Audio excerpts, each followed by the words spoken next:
건물은 낮게, 천장은 높게. 학교의 저층화에 대해서 좀 더 살펴보자.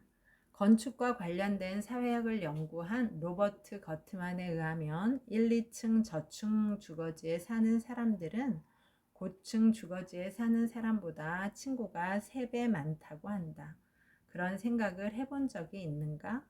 똑같은 미국 사회인데 유독 혁신 기업들은 서부 캘리포니아에서만 나온다. 애플과 구글도 캘리포니아에서 만들어졌다.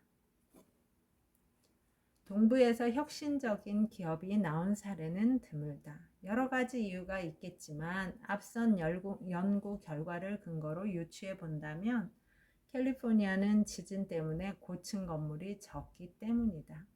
대부분의 건물이 저층으로 만들어지다 보니 층고는 3배 많아지고 3배나 더 많은 생각의 시너지 효과가 나올 수 있었던 것이 아닐까?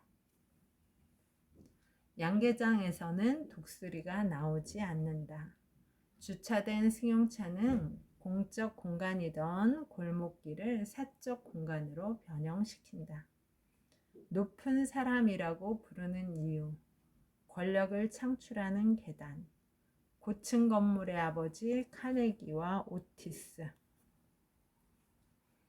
과거에는 이러한 학교가 큰 문제가 되지 않았다. 왜냐하면 1970에서 1980년대에 학교를 다닌 우리 세대만 해도 방과 후에는 집에 가서 마당과 골목에서 뛰놀았기 때문이다.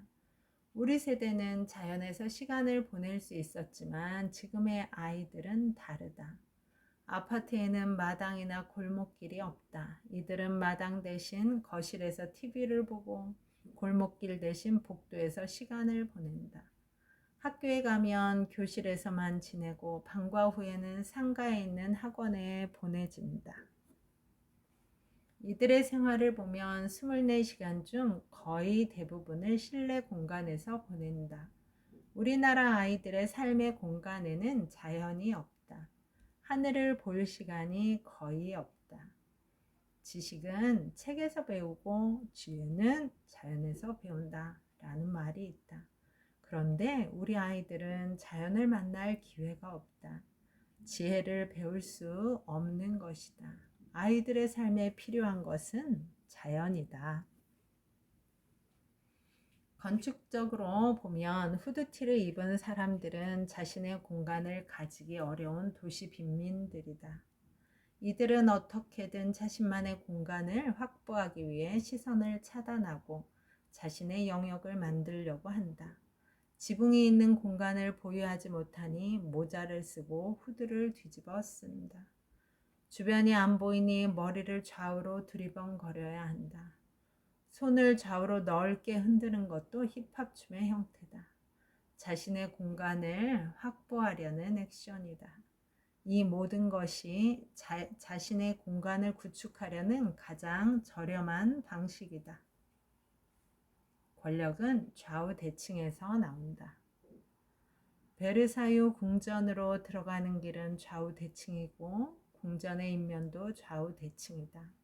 피라미드나 엠파이어 스테이트 빌딩의 인면도 좌우 대칭이다. 두바이 왕궁 앞 길은 대놓고 베르사유 궁전을 흉내낸 좌우 대칭이다. 권력을 나타내는 공간이 좌우 비대칭인 경우는 없다. 왜 권력의 공간은 모두 좌우 대칭일까?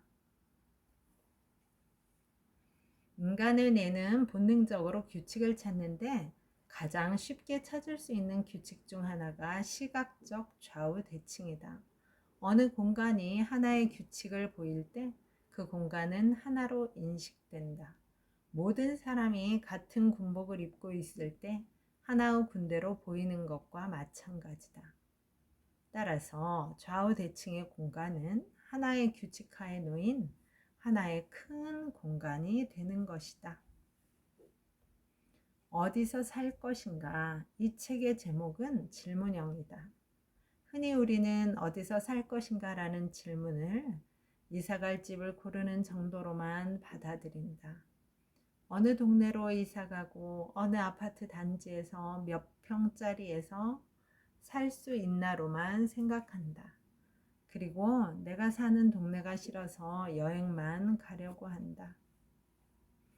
어디서 살 것인가? 이 문제는 객관식이 아니다.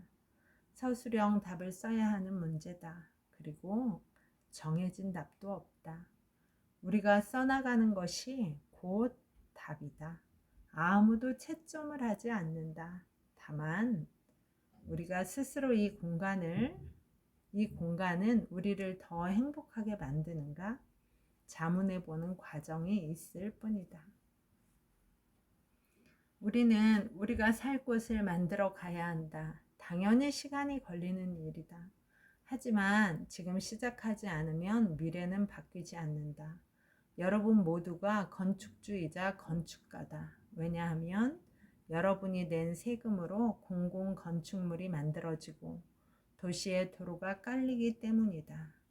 우리를 화목하게 만드는 도시를 함께 만들어 보자. 어디서 살 것인가? 유현준 중에서의 일부입니다.